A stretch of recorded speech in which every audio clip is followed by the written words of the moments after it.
Hey, universe, what do you know? I could be right that this is my 42nd episode. Actually, I know I'm right because I wouldn't take the time to call out my 42 fandom if it weren't to make a point that 42 matters. And I suppose no number in the universe. Well, 42 is on the list of top 5 numbers out there that, with me, jive forever and eternally. So, to make this 42, well, this is an homage to all the 42s running around the universe with me. Happy 42. Well, hello, universe. It's now April 17th at 9:29. Which means that I just posted the hour-long diatribe about what? Categorizing my coworkers at the Home Depot, I guess? I don't even know what I was talking about. As always, which is why we're going to run down the list of things that you should know if you've happened to stumble into this and are listening. Well, don't. Why are you listening? You're going to ask yourself that question at least 15 times over the course of the next 7 minutes of your life. So I'm just asking it for you the first time. But if you're listening, number 1, don't. Number 2, stop.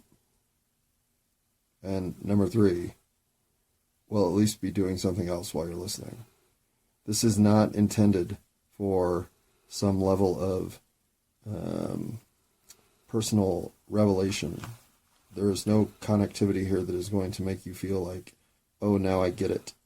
There is no long-term investment here that can bring you to a frontier of, well, this is where I've always wanted to be. Nothing of the kind.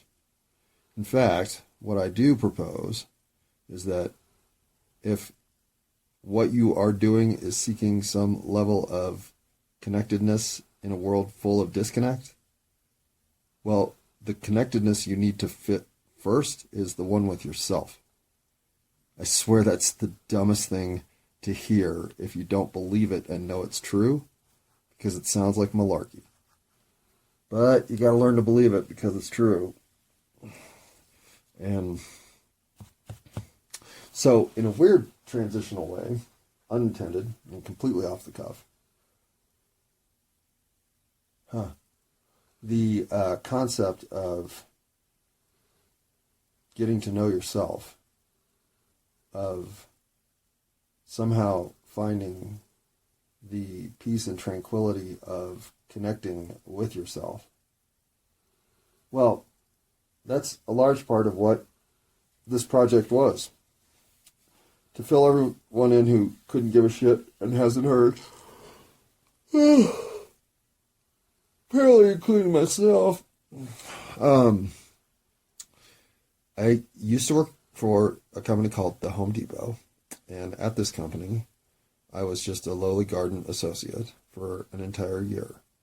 And in that year's time, I think I did at least top 20% employee work, if not top 10. I was one of the hardest working people there and had enough knowledge to usually be doing good work, or at least needed work. So as I left, I think for the most part, I had built good relationships with everybody there. I didn't feel like I had a whole lot of static to iron out with anybody except maybe 1 or 2 people. And so as I decided to leave, thinking through how I was going, pause. Okay, 3 more yawns, we'll be taking an official break. But as I started to try to imagine the way to say thank you and goodbye to the people who I had become close to, or the coworkers who meant the most to me, or just the people who I'd had interactions worth noting. Well, my list quickly grew from 15 goodbyes to 30 to 45, 50, 60. All of a sudden, it's like I'm doing more than half the store, so I'm going to say, okay, all you were cool, but all you, fuck off. Well, it got to the point where it was ridiculous not to just do the whole store. And yeah, do the whole store as a Beavis and Butthead callback, baby. No, it's not. No, it is not. Instead, I felt with about 3 weeks to go that the decision to send a personalized thank you note to everybody had to be made right then and followed through because I needed about 3 weeks to get it done, or it had to be forgotten entirely. And then, so did all my thank yous to everybody, because at this point I had come to realize that, well, I can't just token thank you the people that I liked, like that bitch in third grade who only gave Valentine's cards to 6 people. It's like, 6 people? God, there's 34 of us in the class. I wasn't going to play that game. So, commit I did to what turned out to be one huge investment of a project. But it gave me a couple of things at the end. Pause. It gave me something positive to continue growing in a way that was very low impact. In other words, finding everyone you still don't know their name by face is whatever. You're doing it the whole time you're there. So it's not really even a task. You're just on this mission to see if you can get everyone's name down. So that was the beginning. And then in doing so, realizing how many people I still had to at least have an introduction with some sort of meaning about what I was up to, because I just didn't know them. 10 or 12 people were like that. And so this is what I set out to do, was to find everyone in the store I didn't know, to cement that I knew everybody I thought I knew as who they were, and to spend enough time thinking about all these people's interactions with me over the course of a year to come up with a personalized statement of meaning that wouldn't just be, hey, great working with you, hope your life turns out great, and you marry a hot chick, Dana. So if you're going to find all the Danas that work there and know which one's male and which one's female, well, honestly, that's some work. And if they're both Dana F, well, then it's even more work. And if they're both Dana F in Department 78, well, then just roll with something literally non-gender specific in the description and write the same thing to both of them. I mean, if I'd been in that situation, I would have done something like that, because accuracy and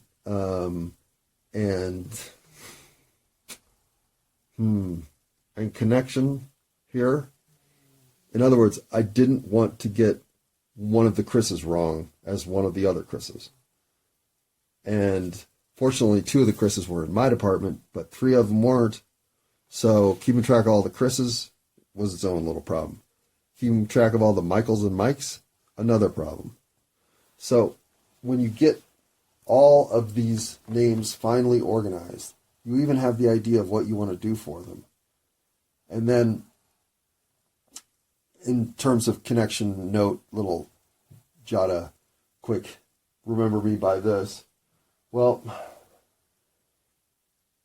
it's then that you realize you have completely underestimated the amount of work involved.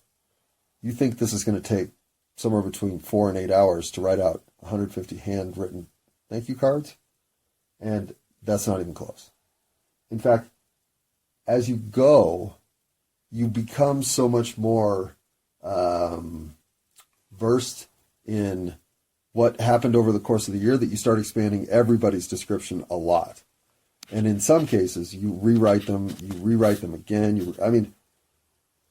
In other words, the project gets so interpersonally interesting to me that I want it to be great, or at least excellent. And because at no point in this analysis had I ever thought I would be striving for excellence, just for adequate coverage and competent representation.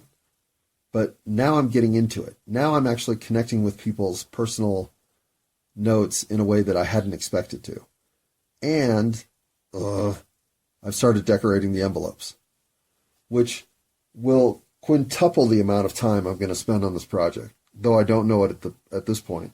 The envelopes become the focus at about the halfway point. And then I have to go back and retrofit all the envelopes into being cooler than the ones that I started with, because frankly, by the time I'm done, I'm so into the envelopes, that's the game. And it's a lot of fun, but that's where this creativity burst sent me in a direction unexpectedly into an entirely new creative avenue that had to be fulfilled for everybody, that took my entire week away from me. And that's where I've been. I wanted to record. I even have some snippets from the 11th, the 12th, the 14th, the 9th. They're just terrible because I'm distracted and so busy doing the work on these thank you card goodbyes that I just don't have anything to share except the snarls of the project itself as I'm experiencing challenges in both my own creative expansion and the limitations that my actual artistic abilities provide. So, why am I saying all this shit? Well, for one, because this is an interesting project for me to look back on, because what really grabs me is when you do something of this scale, when you start to feel like it's okay to take a shortcut here, or yeah, that design's kind of a copy of the other one, or oops, the envelope's upside down, but fuck if I'm going to redo this envelope, which you didn't do for the first, say, 40. But by card number 114, I mean, I don't give a fuck is the dominant response to anything at all that goes wrong. It doesn't fucking matter at this point, is the exact phrase that I think I muttered 15 times as I was butchering some of the final ones from lack of sleep. And this got me thinking. Of course it matters. This is no different than the argument a foul in the fourth quarter is a foul in the first quarter is a foul in the third quarter in basketball. If it's a foul, it's a foul. If you're going to accept an envelope written upside down, well, you're accepting an envelope written upside down. In other words, you're allowing yourself to cross a line that you said you wouldn't cross, which was everyone gets at least the attentive effort that shows I didn't mail it in even though your envelope is upside down. I meant for it to be that way. Oh, no, I did. Fuck, give me another envelope. Let me redo it. And so the first one you actually try to turn into a clever mistake. And so it's kind of funny. It works. It's good enough. And you figure, okay, I can slide by. I've given myself the get out of free jail card for doing an envelope upside down. Now double check every envelope going forward. And then probably 2-3 envelopes later, you do it again. And this time you've done it on one that was intricate. And you can't really believe you've done it because you have been double checking and it's just 3 envelopes ago that you fucked up and you now fucked this one up. And so instead of redoing the intricacy and getting it right and doing it all in a way that matters to the original concept you had, no, you just grab another envelope and you sloppily do something that's half, if not 1/4 the effort of what you had done already. And just call it good enough. So your endurance or your frustration against your own mistakes. I'm only going to be able to fix 3 or 4 of my own mistakes before I'm just going to start living with them. Okay, I guess. It's like there's this fatigue of excellence or pursuit of it. And when it sets in, well, the project should stop. From there forward, all you're doing is mitigating the diminishing energy you're willing to contribute to a project that now is on, as far as you're concerned, the downslide. Even if none of that is actually resonating in the effort and the results you're producing, if in your head you're there, well, you're there. It's inevitable. You can only go so long before a little snag occurs and just throws the whole thing sideways. And from there forward, it's all shit. Or however it is that your pattern of derailment, self-induced, occurs. And that's the part in all of this that was missing. Every next stage of, let's say, reconceiving what could be a potential design for an envelope, if it was something, say, what would be one that would be an effect that kept carrying over? Multiple materials was a theme that I think got developed in the second half of the card illustrations. Versus, say, in the first half, it was a lot more geometry and perspective. In the second half, it was more thematic materials and clever placement. It was because I got smarter and more inventive with how you could represent somebody's name in a warehouse setting, a hardware warehouse setting, yada yada. The overall scale of what I'm talking about is when in any creative endeavor you hit a wall of I'm done, your work really should cease. But when never you hit that creative wall, instead every next phase is more more energetic in terms of your passion for what you're doing than the last one. When I say I was blowing up, it was like each time I had something look, feel, or just come together in a way that was better than expected, it served to produce an even better than expected result the next round. I have had moments of writing where I just kept feeling the next paragraph, next 3 pages, next whatever, were just amplifying. I could almost sense my direction, my destination more so, without having to feel a direction. Just the destination was there, and I was going to get there, and it was going to be fluid, and I just needed to let it happen. This was like, if I don't try to overthink the project, the ideas that will emerge just from the production work of doing each card sequentially to the end is going to create enough creativity to maximize my opportunities to create great cards. And it's what happened. And it's like I got out of my own way and just didn't try to gather more data than was necessary. I didn't need to do any research. I just needed to have fun with the project and let my creativity flow. And it turned into something so representative of me by the end that I wanted to show my family. It just felt like the kind of thing that if you knew me well, you could look at this assembly of thank you gifts and say, well, yeah, there's no question who did this work. And to me, to have something both artistic and verbal come together in a way that I felt truly represented what I'm trying to do in this universe. Well, I mean, job well done, right?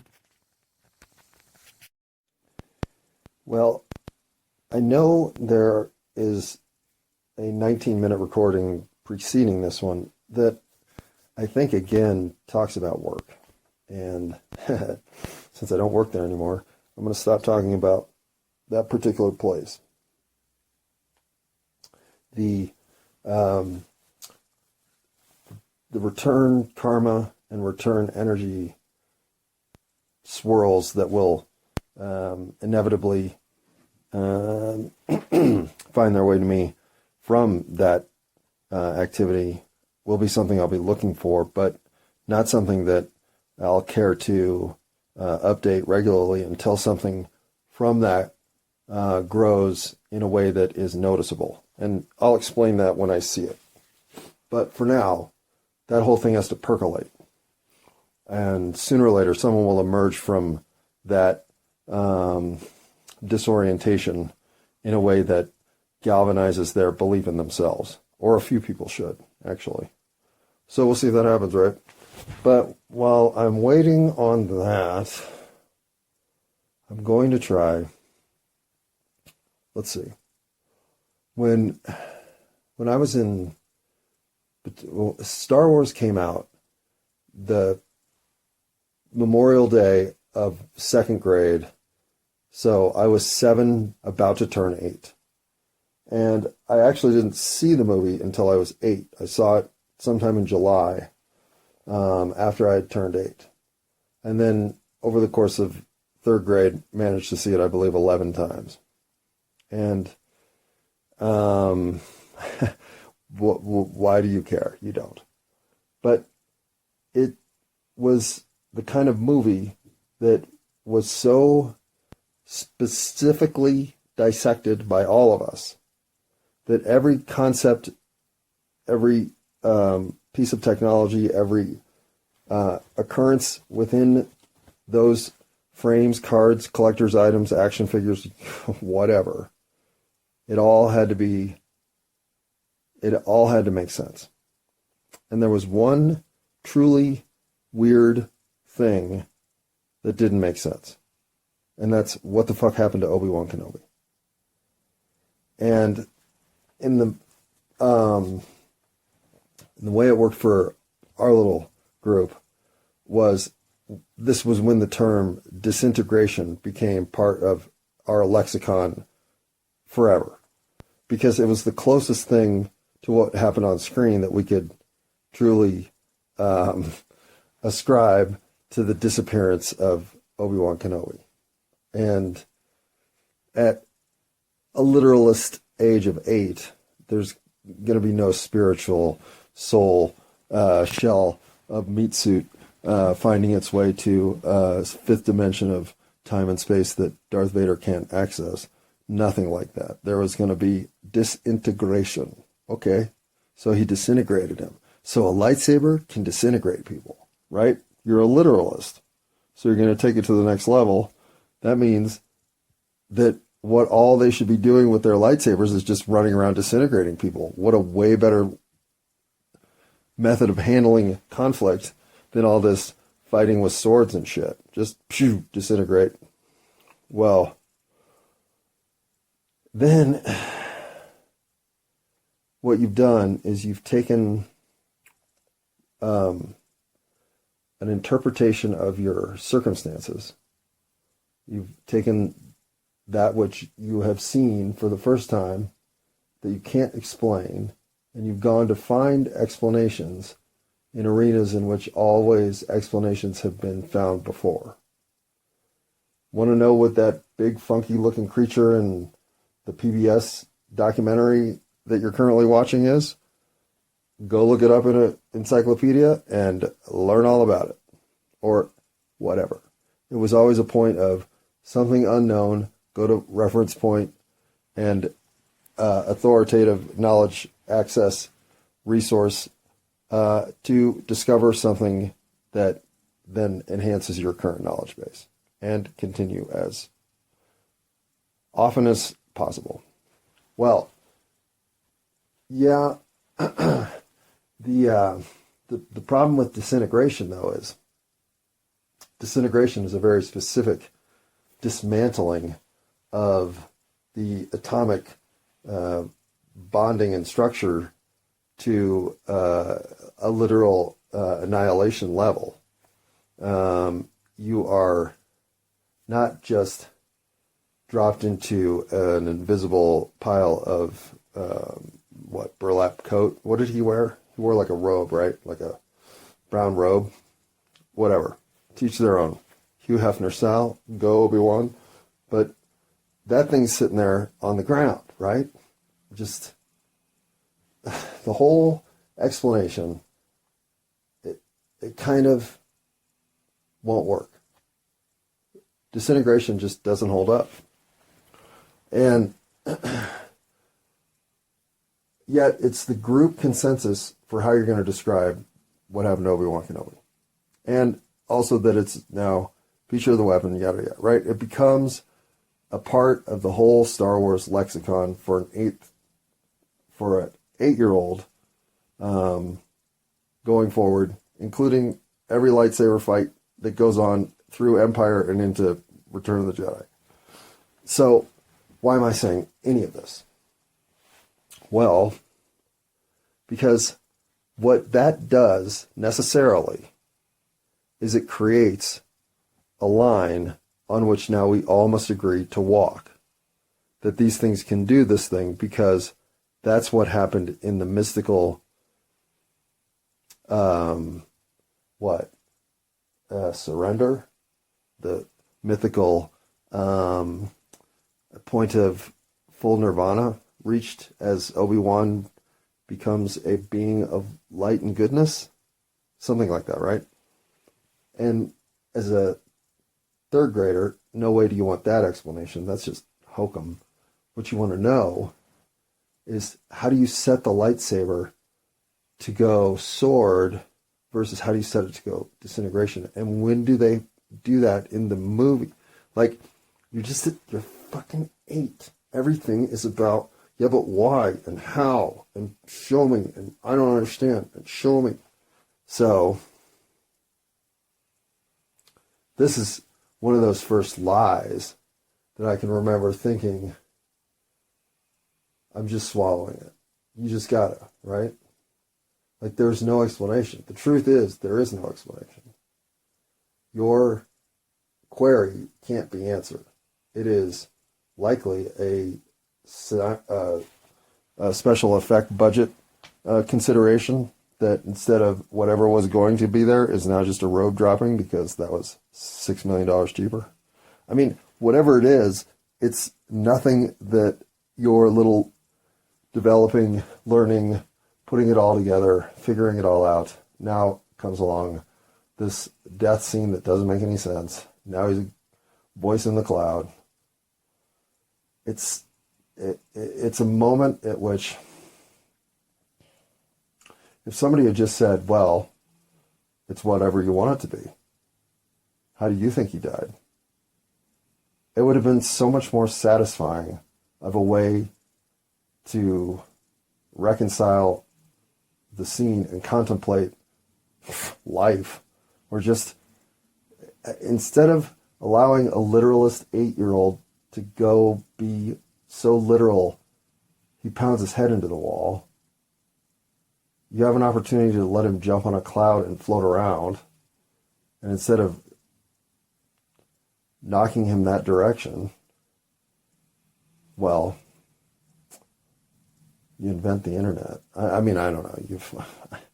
I mean, it's as if I've been looking, as I'm simplifying, I've been looking personally at where, when I was still simple, did I start to get complex. And believe it or not, shit like Obi-Wan Kenobi's death fucked me up. I mean, they didn't fuck me up. Well, that probably did in the movie at the time, but I digress.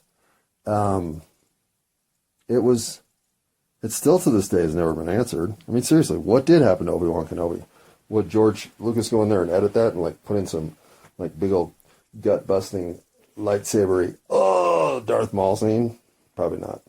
Or maybe. Or it is what you want it to be. What do you think it is? How do you think Obi-Wan Kenobi left the scene. Well, if I know Sir Alec Guinness, what? Ornery and a little bit peeved at all the crew that keeps screwing everything up around here. Wait, was that his reputation? Probably. Isn't that all actors' reputation? I basically think of whatever Sean Connery was as what all actors are. Wait, Sean Connery and Alec Guinness the same guy? Yeah, no.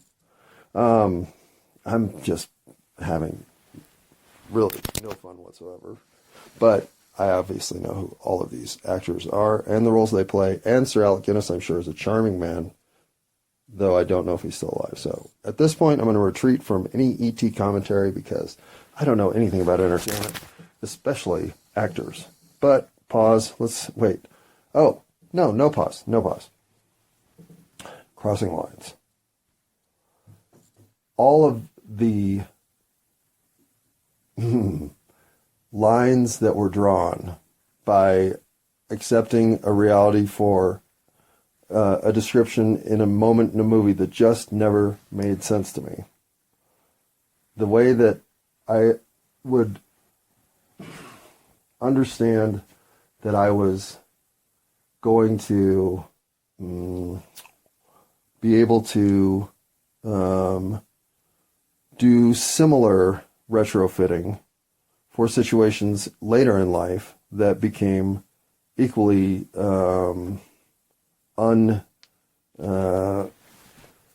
undescribable in a way that you could nail it down to the truth. In other words, it's not that Star Wars taught me how to lie, but as I saw a universe react to false information, sloppy details, inaccurate descriptions, logical sequences that ended out in illogical returns, everything that was broken was just shrugged off as, well, yeah, that's the way it is. And so you begin to think the entire foundational pillars, if you got down far enough, are just bullshit. Like, there's so much discontent in the responses of adults to kids' questions. So much brushing you off, so much, that's the way it is, well, wait till you're an adult. That if you haven't learned that reality is not interesting to anybody other than 8-year-olds, everybody else is just interested in denying enough of their reality to get through their day. Well, it all started with Star Wars. But the line crossing that I see now that is bizarre to me is how easily we'll establish lines in circumstances that exist in one iteration that in another iteration we don't have those lines whatsoever. I'm going to give you a very clear example of this. When you are living in a house that has not been cleaned for 2 weeks, you start to have a certain level of disorganization within the structure that becomes so pervasive, you start not giving a shit about some stuff. Like whether or not that fork you left in the kitchen is in the sink, or did you leave it sitting in the pie in the refrigerator? No, I don't even give a fuck at this point. You know what? I'll find out tomorrow when I wake up to get coffee. Or whatever little mishaps you may overlook because the disaster in the kitchen's so bad anyway. What's a pie in the fucking fridge with a fork in it at this point? I don't even think the pie's covered with saran wrap. Yeah, I definitely didn't cover it. Well, whatever. I'm still not getting up. You'll talk yourself into some chaotic acceptance of circumstance that excuses behaviors of your own in a way that you would never do if everything in the kitchen was up to par.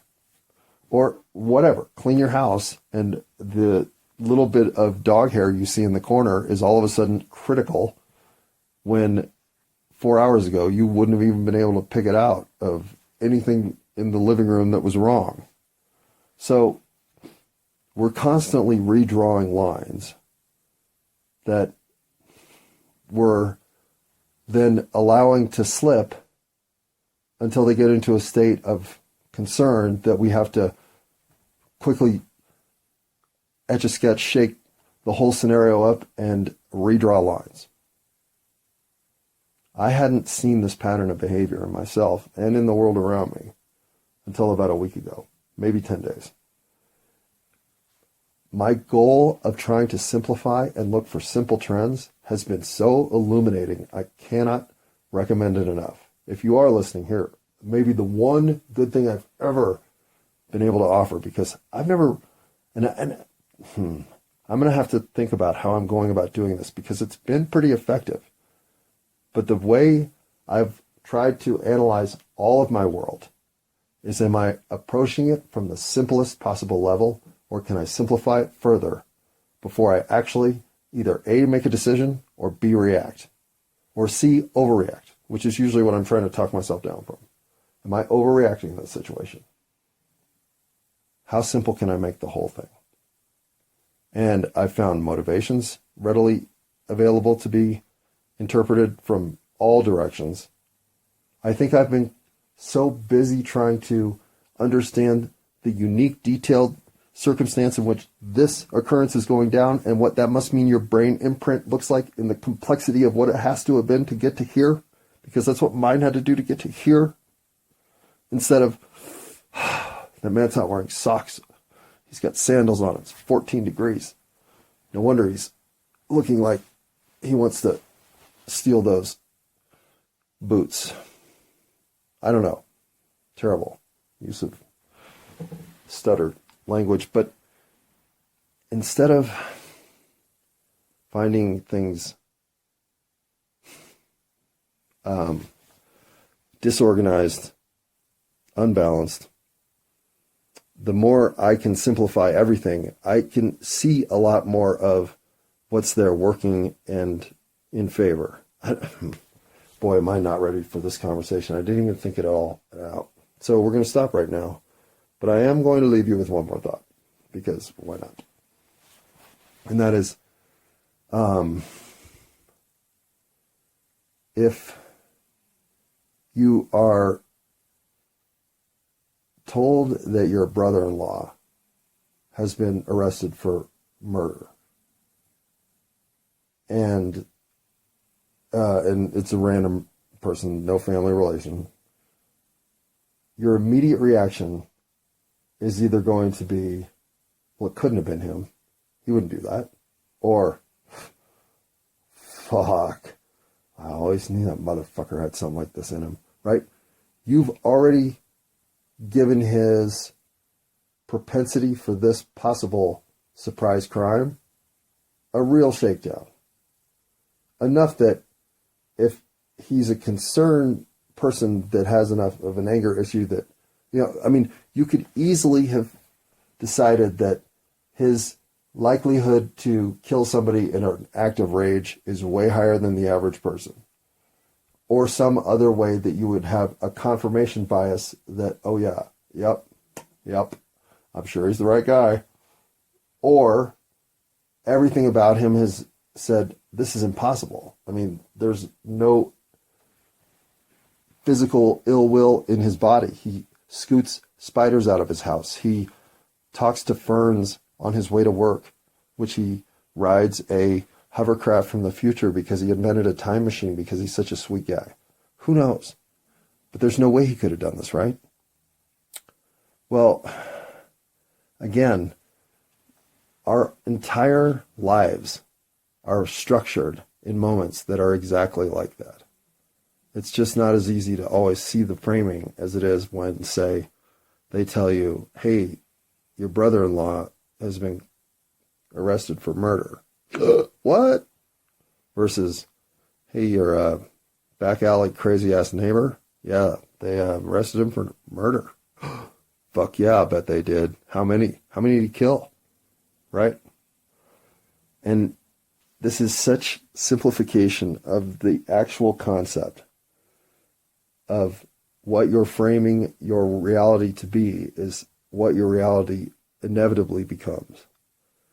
Because if you think about the simplest of all, you're spit into this reality, and as you open your eyes, start to hear sound, taste a bug in your mouth, whatever it may be, what's the immediate first connection to the environment you would have? Where am I? What is this? You're here for two things. You're here to experience and act within this structured environment that our bodies are capable of manipulating to a very high degree. And you're here to share that experience with others. That's it. So, when you get it to the simplest form of all, how well are you capitalizing on the wonder of this extremely huge playground in which to run around? And with whom are you getting that done? Are you doing both of those to the highest caliber you're capable of? Are you maxing out on engagements with the world and sharing those engagements with the great people you run into along the way? Hopefully, right?